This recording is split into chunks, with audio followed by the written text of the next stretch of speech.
La semana pasada el fiscal Enrique Viana fue trasladado de la Fiscalía de lo Civil de tercer turno a la Fiscalía Letrada Nacional de Menores de segundo turno y hoy nos está visitando, ya conversó con nosotros por teléfono el día después de la noticia y hoy viene a la mañana del Observador TV. ¿Cómo le va, Enrique? ¿Qué tal, Mariano? Muy bien, muy bien. Placer estar con usted por acá. Lo mismo digo. ¿Cómo ha vivido esta semana? Ha sido una semana bastante intensa porque además en el traslado supuso yo pasar a una materia como la materia de menores en pleno turno de menores, así que en ese sentido he tenido poco tiempo, como quien dice, para respirar y reflexionar. Pero no, hemos sobrevivido, como quien dice. ¿Ha recibido mensajes y llamadas de apoyo y de solidaridad? Sí, muchas. En especial valoro aquellas que son, bueno, en primer lugar de mis colegas fiscales, y también a veces uno valora más todavía cuando el apoyo viene de parte de aquellos que han sido contrapartes, por ejemplo, en juicios que yo he iniciado, en temas ambientales justamente. Recuerdo un abogado, el doctor Julio Iribarne, que es del estudio, uno de los principales abogados del estudio Ferrer, que me llamó el otro día y poco menos, casi en tono de broma, me decía, no sabía que había estado pleiteando 7 años contra una persona que no era idónea, digamos, de alguna manera contestando alguna argumentación. A las expresiones del fiscal de corte, Jorge Díaz. Correcto. Quien me conoce, esté de acuerdo con lo que yo pienso o no, quien sabe lo que yo trabajo y cómo trabajo,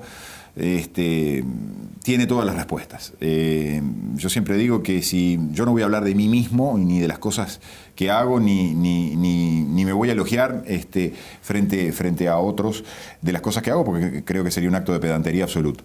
Lo que sí digo es que quien tenga dudas sobre mí, que camine por los pasillos de los juzgados y los pasillos de las fiscalías y hable con el fiscal o el juez que esté más en desacuerdo conmigo y le pregunte quién es quién es Enrique Viana, nada más. ¿Cómo analiza lo que le pasó? ¿Cómo evalúa este traslado? Bueno, yo lo analizo como lo acabo de describir hace cuestión de 24 horas cuando presenté los recursos administrativos. Nosotros presentamos recursos administrativos que tienen un plazo muy largo para su resolución, son 200 días que tiene el Estado para contestarlo y después queda abierta la posibilidad de ir al Tribunal de lo Contencioso Administrativo. Nosotros ahí lo que decimos es lo siguiente. Este traslado, por los fundamentos, por la motivación que se utiliza, el traslado supone, en primer lugar, una sanción. Se reprocha a un fiscal que haya hecho lo que hizo en materia judicial. Eso es una sanción. Cuando alguien reprocha una conducta y por consecuencia de esa conducta se mueve a un fiscal de una materia a otra, es porque hay un reproche, hay una verdadera sanción, un verdadero castigo por lo que está haciendo. En segundo lugar, eso supone violación de la independencia técnica del fiscal.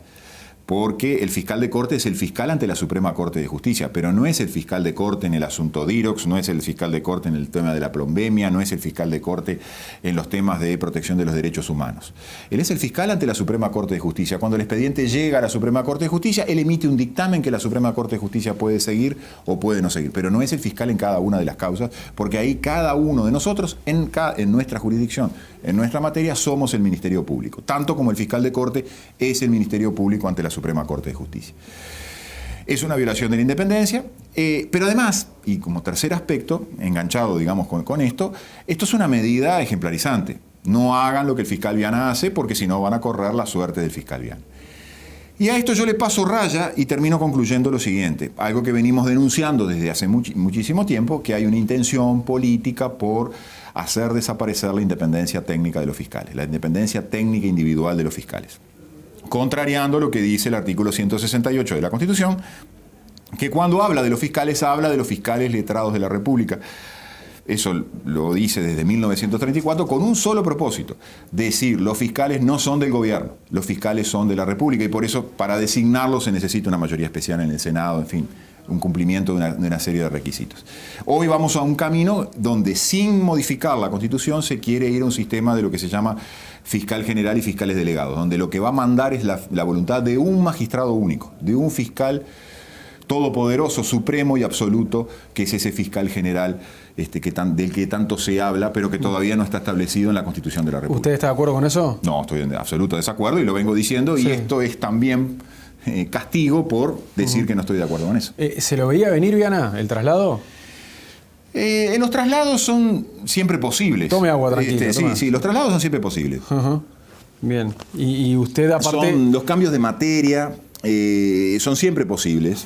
A mí me han trasladado 3 o 4 veces y todas las veces que me han cambiado ha sido en violación de la independencia técnica. Le cuento rápidamente. Yo era fiscal en Paysandú y a raíz de unas investigaciones que estábamos haciendo en Paysandú sobre unos procederes con dineros de la jefatura de policía de entonces, rápidamente el fiscal Peri Valdés me trajo a mí como fiscal civil a Montevideo. Me ascendió, pero me sacó de la jurisdicción correspondiente a Paysandú cuando yo no había pedido ese ascenso. Cuando yo me empiezo a trabajar en la Fiscalía Civil Octavo, en aquel momento, en determinado momento el doctor Peri no le gustaba que la forma de proceder que yo estaba teniendo en las fiscalías, en la actuación judicial también, y me pasó a aduana. En aduana estuve 4 meses nomás, porque como empecé a investigar algunos asuntos bastante turbios que estaban ocurriendo en ese momento con la intervención de determinados funcionarios aduaneros, me volvió a civil. Y aquí permanecí estos casi 16 años en la Fiscalía Civil hasta ahora. O sea que estoy acostumbrado y sé que los traslados, lo que significan los traslados. Todos sabemos lo que significan. Pero ¿y usted cuándo siente que en esta Fiscalía empezó a incomodar? Porque si se veía venir pero también estuvo como 16 años. Desde el principio. Cuando en el 2001 yo, por ejemplo, cuando presento las primeras diligencias preparatorias pidiendo información por el tema del plomo, el Ministerio de Medio Ambiente, en ese momento era ministro el ingeniero Cat, fallecido hace unos años, no contesta. Entonces, yo lo primero que hago es decirle al juez, mire señor juez, cuando una autoridad administrativa no contesta un pedido de un juez, como el suyo, yo no tengo más remedio que pedirle a usted que pase las actuaciones a penal por una eventual desobediencia a un mandato judicial. No bien presenté el escrito, yo sé que se presentaron las cosas, pero a partir de allí, obviamente, el Ministerio de Medio Ambiente sabía que cuando el fiscal Viana planteaba uno de estos asuntos, las cosas iban en serio. No estábamos jugando para la tribuna y por la galería. Igual estuvo 16 años en sí, correcto, en esa fiscalía, correcto, o sea, lo podían haber sacado también rápido. Sí, lo podían haber sacado. Recibí pedidos de informes, observaciones, un sumario que me tuvieron abierto durante un año que después se terminó clausurando porque yo había dicho que había una jurisprudencia antiambiental. El entonces subsecretario, doctor Felipe Michelini, me mandó a hacer un pedido de informes a ver por qué había viajado a Gualeguaychú. Esto creo que fue allá por el 2007. Yo le contesté en ese momento porque se daba la casualidad de que las doctoras Telechea y Guián se habían viajado invitadas por Cuba a festejar la Revolución Cubana. Entonces le contesté simplemente esto diciendo que si a mí se me pedían informes, y se me hacía una investigación administrativa por haber viajado a Gualeguaychú, a las doctoras Telechea y Guián también había que hacerle algo parecido. Por supuesto que todo eso quedó así. Todas esas cosas son toquecitos, ¿no? Son anuncios de que el fiscal Viana se tiene que corregir y tiene que comportarse de acuerdo a lo que el gobierno de turno quiere. Y eso no es así, porque los fiscales tenemos esa independencia técnica individual, somos aquel mecanismo que decía Montesquieu de los frenos del poder, de los contrapesos del poder. Montesquieu decía que el poder frena el poder. Cuanto en más manos esté distribuido el poder, conseguiremos o estaremos cerca de conseguir que se eviten los abusos del poder. Y eso somos los fiscales. Ese es el deber que tenemos que cumplir y yo no lo voy a dejar de cumplir, en donde sea que esté asignado como fiscal. Cuando hablamos por teléfono la semana pasada, me dijo usted que lo están trasladando por molestar al poder de turno y por molestar a los intereses privados asociados al poder de turno también. ¿A qué intereses privados se refería en concreto? Y mire, yo me refiero a los poderes asociados, poderes privados mucho más poderosos incluso que el propio Estado uruguayo, que he venido denunciando desde hace mucho tiempo en distintos accionamientos. Cuando yo denuncio la perversidad de los contratos de inversión, cuando digo que el contrato de inversión con Montes del Plata es un contrato perverso porque somete la voluntad de los 3 poderes del Estado a la voluntad de una empresa privada, estoy hablando de que el Estado se ha vuelto socio del contaminador. Cuando el Estado se vuelve socio de estas grandes corporaciones, lo que estas grandes corporaciones buscan, y por lo general lo buscan antes de instalarse en el país. El Tratado de Finlandia se hizo antes y Bosnia no se instalaba si no había Tratado de Finlandia. Estamos hablando de 2004-2005. El contrato de Montes del Plata, 2011, se hizo secreto, escondido, gracias a que la Fiscalía intervino, se pudo conocer 6 meses después. Se hizo antes de que Montes del Plata se instalara. Si no se firmaba el contrato, Montes del Plata no se instalaba. Aratirí, con los idas y vueltas, y no sabemos todavía quién es Aratirí, pero es un proyecto que hasta tanto no se firme el contrato de inversión, Aratirí no se va a instalar. ¿Qué significan los contratos de inversión? Que la empresa lo primero que quiere es un salvoconducto, impunidad para contaminar. ¿Por qué quiere impunidad para contaminar? Porque viene expulsada de Europa. Plantee usted una planta de celulosa en el río Rin, en el río Danubio, en Francia, donde están nuestros dos presidentes de la República actualmente. Plantee usted una planta de celulosa de 1,5 millones de toneladas sobre el río Ebro. O sobre el río de Sena, o sobre el río Danubio, o sobre el río Rin. Plantee usted una planta de celulosa de 1,5 millones de toneladas. Imposible. Plantee megaminería como la que queremos poner en Valentines y en Cerro Chato, destruyendo vastos territorios. Imposible. ¿Por qué? Porque Europa, en determinado momento, Europa se desarrolló a partir de contaminarse, de contaminar su atmósfera, su tierra, de contaminar sus ríos y sus mares. Hasta que en determinado momento el desarrollo le dijo al europeo, bueno, ya basta de contaminación, no quiero más contaminación. Entonces, expulsó, mediante mecanismos de estricto control ambiental, como tiene la Comunidad Europea, expulsó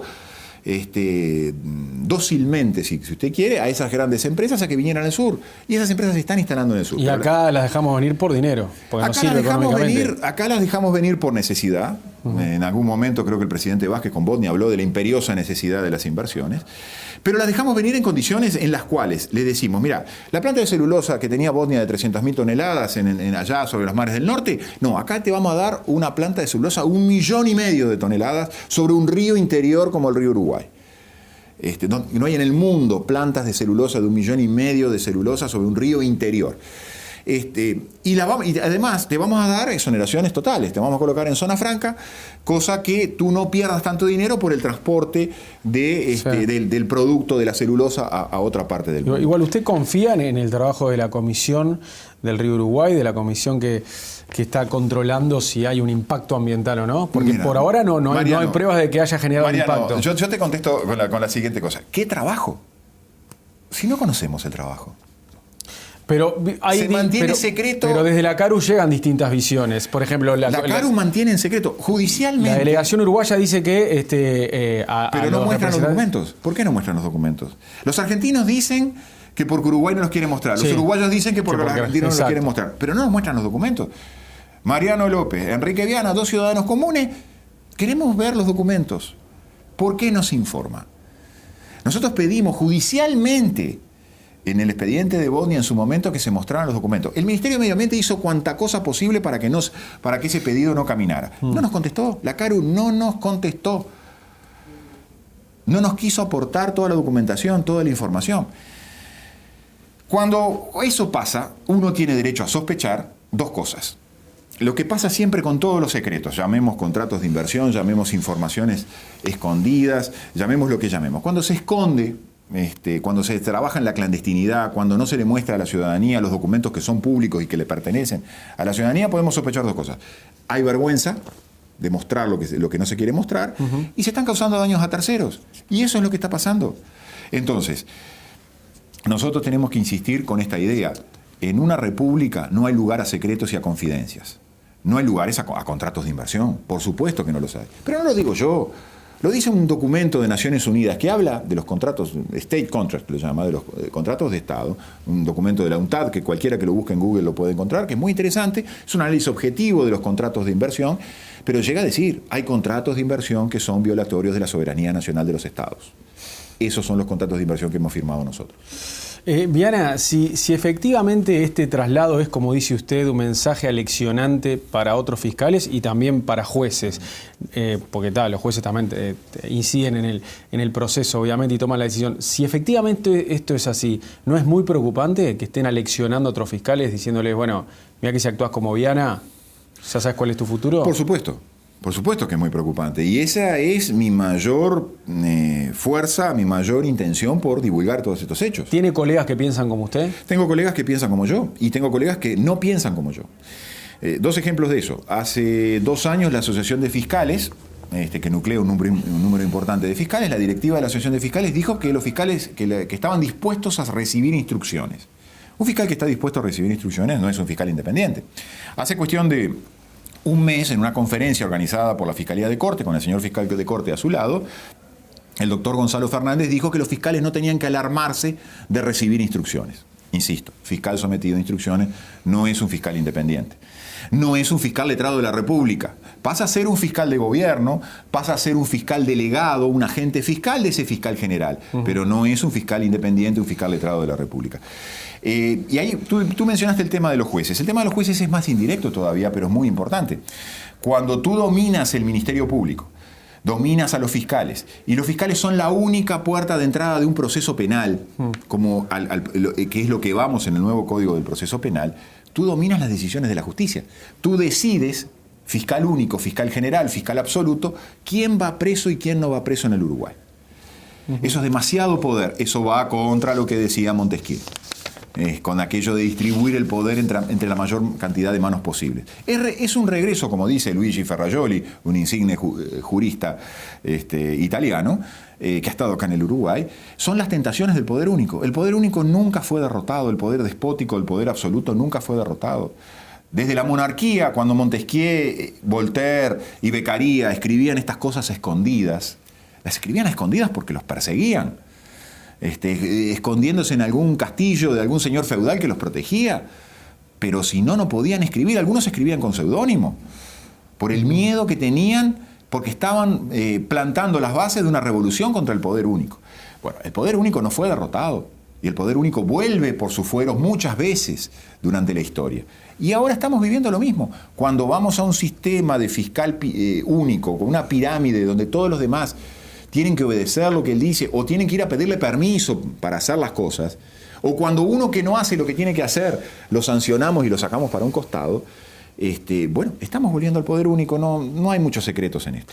En los hechos, ¿qué es lo negativo que tendrá el nuevo Código de Proceso Penal? Ese que iba a entrar en vigencia en 2017 y parece que lo meten en el freezer y se dilata un poco. ¿Qué va a ser lo negativo en los hechos para la gente?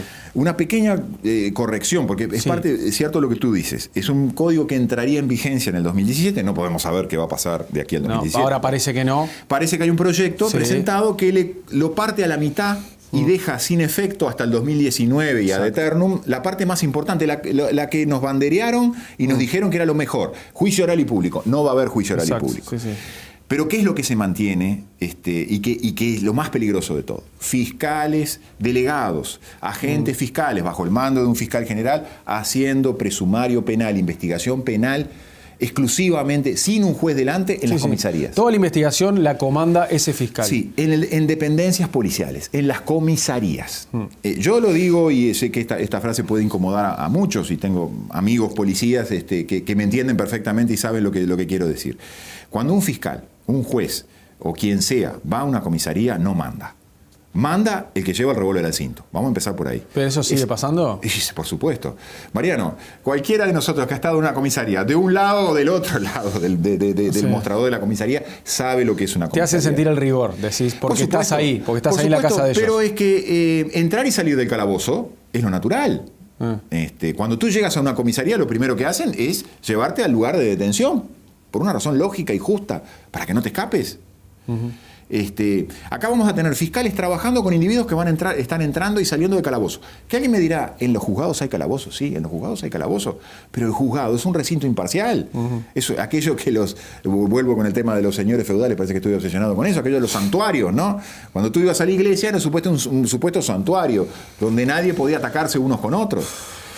Nosotros vamos a ir a un proceso penal en las comisarías. A mí me rechina tanto esto, porque cuando yo fui a la facultad, grandes profesores de la facultad criticaban el presumario en el juzgado, diciendo si era si era un proceso, si no era proceso.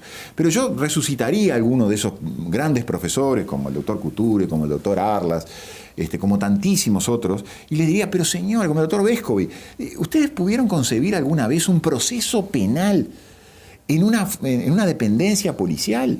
Es la absoluta pérdida de garantías.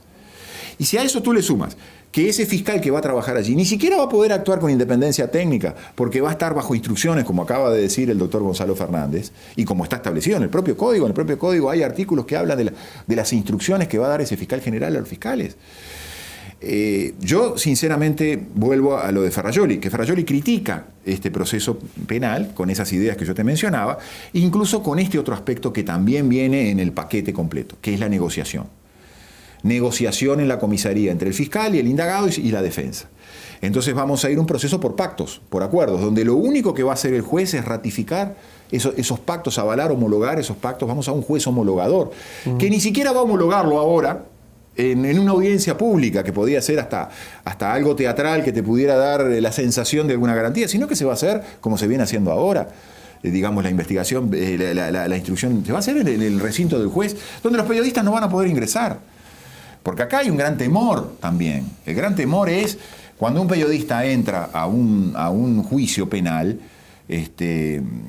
puede estar diciendo y criticando y mencionando cosas que no se quieren que se mencionen y se critiquen. Y esto fue un elogio para los periodistas, pero acá va una crítica para los periodistas. Hoy los juicios civiles son juicios orales y públicos, salvo que el juez disponga que no. Pero yo te puedo decir que en estos 15 años, 16 años que estoy en Montevideo, habré visto 2 asuntos, el asunto del plomo y algún asunto más donde un periodista fue a una audiencia de estos temas que son de interés general. Yo creo que ahí hay un déficit también. No se le presta tanta atención. No se le presta tanta atención.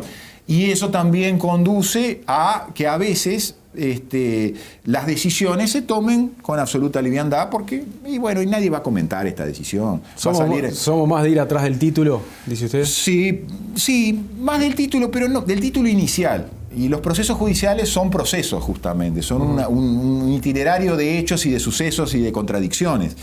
Yo sé que es muy difícil hacerlo, pero tarde o temprano yo creo que hay periodistas con nivel para poder afrontar un viaje de esas características. Cruzamos el charco y vemos en la Argentina que hay insignes periodistas que han trabajado en estos temas. Yo voy a mencionar uno que me merece siempre mi máxima admiración, que es el doctor Mariano Grondona. Claro, profesor de Harvard, una eminencia jurídica, pero que además es un periodista que ha sabido siempre diagramar programas de radio y de televisión donde se discute habitualmente, se debaten habitualmente temas jurídicos, temas políticos, pero se lo hace con seguimiento de los asuntos, que es a veces lo más difícil de lograr. Viana, ¿qué balance hace su gestión como fiscal, sobre todo en esta última fiscalía, ¿no?, en la que estuvo más tiempo? No, yo no soy de balances porque... ¿No es de pasar raya y hacer balance? No.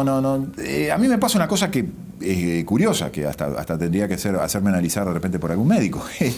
Yo cuando termino de hacer un asunto, enfrento el siguiente.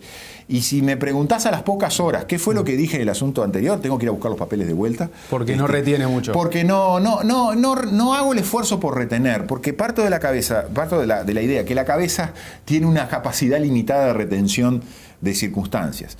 Y si uno quiere tener la cabeza bien limpia para enfrentar una nueva situación, nosotros en la actividad nuestra como fiscales o los jueces estamos todos los días enfrentando nuevas situaciones. Pero nunca evalúa en algún momento del año, yo que sé, a fin de año, cuáles batallas ganó y cuáles perdió, y por qué las ganó y por qué las perdió. No, porque nosotros tenemos, este es un concepto jurídico que se nos da en la facultad y el que haya salido de la facultad abogado, que haya salido de la facultad y no lo haya entendido, no tiene suerte como abogado. Los abogados y los fiscales con más razón todavía tenemos una obligación de medios. Es decir, ¿qué quiere decir tener una obligación de medios? Tenemos que poner el mejor esfuerzo para obtener un resultado, pero no tenemos la obligación de obtener ese resultado, porque ese resultado no depende de nosotros, sino que depende de la decisión de un tercero imparcial, que es el juez. Que puede tener criterios similares, puede tener criterios opuestos, puede aceptar determinadas razones, puede no aceptarlas. En el trabajo del fiscal eso es mucho más acentuado, porque el fiscal no defiende intereses particulares. Yo no tengo un cliente detrás mío que me paga un salario, que me dice qué puedo hacer, qué no puedo hacer. El fiscal tiene que llevar hasta último destino un accionamiento. El fiscal no puede negociar. Los fiscales no pueden negociar. Por eso es que yo observo que vamos a ir a fiscales penales negociando derecho público, el más público de los derechos, como es el derecho penal. Viana, ¿cuántas causas ganadas y cuántas perdidas tuvo? Mire, depende de lo que se le llame ganado. Yo le voy a poner un ejemplo. En el juicio contra la prefectura, un juicio no de los más importantes, pero contra el tema de la instalación de la subprefectura en la playa de José Ignacio, una defecio que se colocó en la playa de José Ignacio, para los que conocen lo pueden haber visto, una subprefectura que se colocó en medio de la duna, existiendo el famoso faro y existiendo dependencias en el faro, se colocó una defecio de la subprefectura, que iba a tener 3 pisos y un desplazamiento importante en espacio. Nosotros iniciamos unos procesos judiciales, con el beneplácito en su momento del intendente de Los Santos, que nos llamó por teléfono antes de ser intendente diciendo que él estaba de acuerdo con el accionamiento que estábamos haciendo. Después, cuando asumió como intendente, no siguió la misma idea, dicho sea de paso. Y nosotros llevamos el proceso en 3 instancias. Las decisiones judiciales fueron contrarias. Sin embargo, ¿qué conseguimos? Que el proyecto se redujera a una planta, que no se extendiera en más espacio. Usted me dirá, judicialmente lo perdió. Judicialmente lo perdí. En los hechos lo ganamos por la mitad. Porque, ¿qué pasa en estas cuestiones ambientales? Lo que uno busca, el objetivo final, a veces no se consigue, pero a veces se consiguen objetivos intermedios. A veces no se consigue nada, ni siquiera objetivos intermedios. ¿Hay algún caso en el que no haya conseguido nada que le quedó como frustración? Muchísimo, sí. No, frustración no. Vamos a sacarnos la palabra frustración. La satisfacción a la frustración no está a veces en haber ganado el partido de fútbol. Está en haber dado lo mejor. De acá me parezco un jugador de fútbol, tú que estás acostumbrado. En haber dado lo mejor adentro de la cancha. Pero la Fiscalía explicó, o sea, la Fiscalía argumentó su traslado por la cantidad de casos desestimados que tuvo usted. Entonces, ¿eso no le obligó a realizar alguna autocrítica a usted? No, ninguna. ¿Por qué? En primer lugar, porque la Fiscalía de Corte nunca se pronunció a favor del medio ambiente. En todos los asuntos que yo he llevado en casación y algunos en inconstitucionalidad de la ley, muy pocos, no todos los que se dicen, a la consideración, la Fiscalía de Corte, con distintos fiscales de Corte, no ha acompañado la protección del medio ambiente. Un ejemplo muy claro, en el tema de Aratirí. En el tema de Aratirí pasaron 2 cosas con la Fiscalía de Corte, con este fiscal de Corte. Lo primero que dijo es que la Fiscalía no tenía legitimación. O sea, que la Fiscalía no tenía que intervenir en el tema de la inconstitucionalidad de la ley de Aratirí. ¿Qué dijo la Suprema Corte de Justicia cuando dictó ahora la sentencia? Le dedicó más de la mitad de la sentencia a decir, el fiscal sí tiene legitimación, el señor fiscal de Corte no tiene legitimación. Segunda cosa que pasó en ese proceso, que es bastante interesante. Cuando se hizo el informe in voce, que es un alegato que uno hace ante la Suprema Corte, fue convocado, como siempre es convocado, la Fiscalía de Corte. La Fiscalía de Corte no fue a la audiencia. ¿Usted no se acuerda que a mí me sancionaron por no haber ido a todas las audiencias? Y yo sostuve que cuando uno es tercero no tiene la obligación de ir a todas las audiencias. No tiene la obligación de ir a las audiencias. Bueno, el fiscal de Corte cuando actúa en una inconstitucionalidad es un tercero. No fue. ¿Al fiscal de Corte se lo sancionó? No. ¿Al fiscal Viana? Sí. El fiscal de Corte, Jorge Díaz, dijo que usted le hizo perder mucho dinero al Estado y por eso también después argumentó el tema de la falta de idoneidad. ¿Es verdad que le hizo perder tanta plata al Estado? Yo creo que bastante, muchísimo menos que Pluna o que ANCAP. ¿Sabe cuáles son los gastos que yo he generado? No los gastos de papel, de tinta, de impresora y de computadora. Porque papel, tinta, impresora y computadora los pongo yo, son míos. Ni siquiera uso las hojas ni las impresoras de la propia Fiscalía. No, los gastos son, y esa es una queja que alguien le sopló al oído del Ministerio de Medio Ambiente. El Ministerio de Medio Ambiente se ha quejado muchas veces de que nosotros le pedimos información. No nosotros.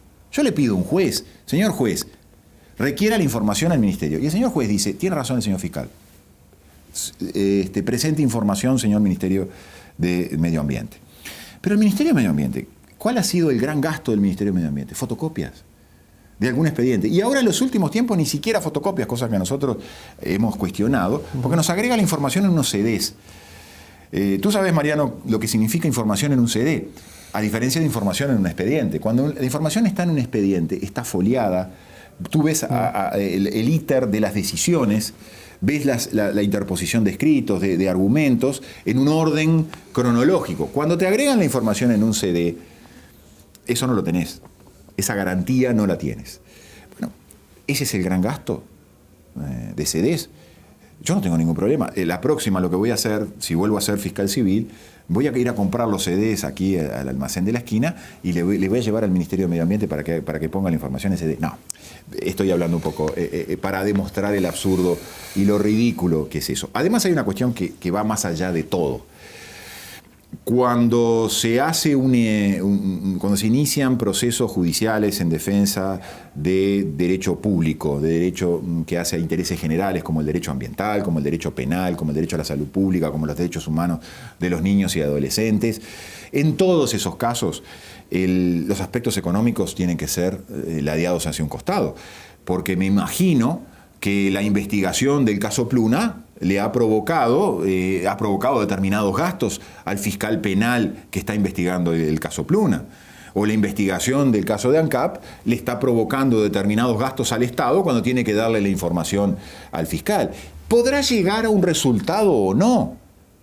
Pero está haciendo una investigación. ¿O alguien cree que la comisión investigadora de ANCAP no está gastando papel en fotocopias y en impresiones y en ese tipo de cosas?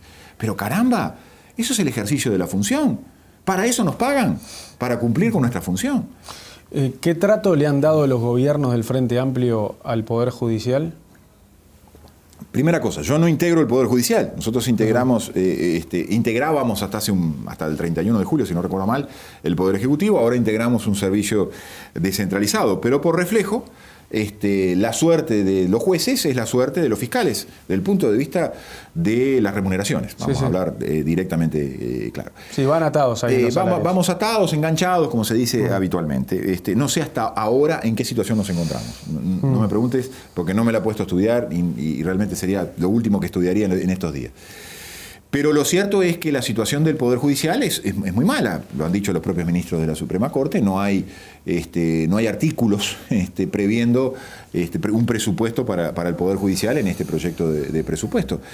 Y sí hay mucha plata para las fiscalías, es cierto, para la estructura de las fiscalías. Que no vayan a confundirse, ¿no? Porque te voy a decir otra cosa. Hay muchos de mis colegas embanderados, entre ellos desde la Asociación de Fiscales, me consta porque he conversado con algunos de ellos, que siempre creyeron que estos cambios del nuevo proceso penal, del fiscal general y todo eso, iba a significar una mejor remuneración. Yo siempre les dije que estaban equivocados, que no era así. Ellos tenían la fantasía, la imagen de lo que ganan los fiscales en Brasil, de lo que ganan los fiscales en Argentina, 10 veces más de lo que ganan los fiscales en el Uruguay. No todos los fiscales en Argentina, la otra vez me aclararon, los fiscales federales, por ejemplo. Entonces, hay gente que tiene la fantasía de que los cambios van a mejorar las situaciones personales de remuneraciones personales. No va a ser así, eso no va a ser así. Que mis colegas, y quizás permítame mandarle un aviso a mis colegas, no va a ser así, no sigan pensando así. Primero que está muy mal pensar así. Yo siempre he dicho que en el tema de la independencia de los jueces y la independencia del Poder Judicial y la independencia de los fiscales, es un poco aquello, ¿qué es lo primero? ¿El huevo o la gallina? ¿Es primero tener un bolsillo más abultado y luego ser independientes? ¿O primero es ser independientes y hacer valer esa independencia para luego, si el gobierno, el Estado, dice esta gente está haciendo las cosas bien, entonces sí mejorar su remuneración? Entonces es injusto que el presupuesto no esté incluyendo nuevos recursos para el Poder Judicial. Por supuesto que es injusto. Yo estoy trabajando ahora en los juzgados de menores. Estuve en un turno de juzgados de menores, como te decía. Yo los invitaría a ustedes que vayan a ver lo que es el juzgado de menores. Pero también los juzgados de familia en algunos casos sufren las mismas circunstancias. Pero vayan a ver lo que es el juzgado de menores, las condiciones como se trabaja, a veces con escasez de papel, entre otras cosas. Y sin embargo, y eso tengo que reivindicarlo permanentemente, los funcionarios, en primer lugar, los profesionales, los actuarios, los escribanos, los propios jueces, trabajan a pesar de las carencias, trabajan y trabajan bien. Con el acierto o en el error, pero ponen su mejor esfuerzo, cumplen con esa obligación de medios a la que hacíamos, en circunstancias sumamente deficitarias, donde otro no trabajaría. Pero sin embargo se hace el trabajo porque se parte de la base justamente lo que decíamos, tenemos que cumplir con un derecho público, no tenemos derecho a no cumplir con ese derecho. No podemos hacer huelga frente a la aplicación del derecho penal, no podemos hacer huelga frente a la defensa de la protección del medio ambiente. El magistrado no puede, y los funcionarios cooperan como los mejores en esta defensa. A veces uno toma el ejemplo de trabajo y de dedicación más del funcionario que de los propios magistrados. Enrique, muchas gracias por visitarnos hoy. Gracias a ti, un placer.